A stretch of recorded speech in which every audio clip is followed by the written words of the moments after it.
Thank you. Good afternoon, and thank you very much for allowing me the great honour to be here and make this presentation.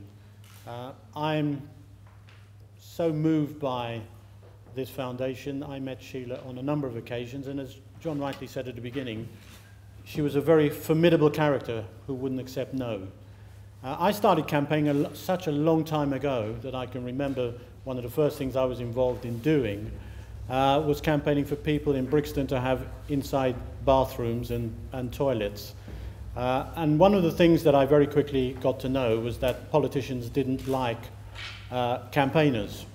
And it took me a long time working in local governments for some 30 years to persuade politicians that campaigners were quite important in bringing about change.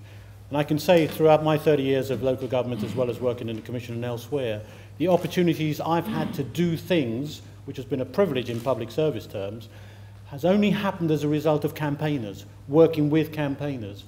And very often, in order to get things done, I work with campaigners to get them to organise the campaigns to enable me to make the case for change. When I was in Bradford back in 2001, just before the disturbances, and that's where the term social inclusion came more into parlance, but it's no different from what we've all been doing, which is trying to work with all the usually excluded and get their voices heard. One of the very funny things that I managed to do, it wasn't funny, but it had its own bits of amusement, was at that time looking at segregation and the way in which the Pakistani Muslim communities, the poor white communities were drifting apart, which was the whole nature of the exercise. We got the Pakistani Centre to open up, and for the first time, it wasn't excluding people, but to get some white young people from poor backgrounds to go in there.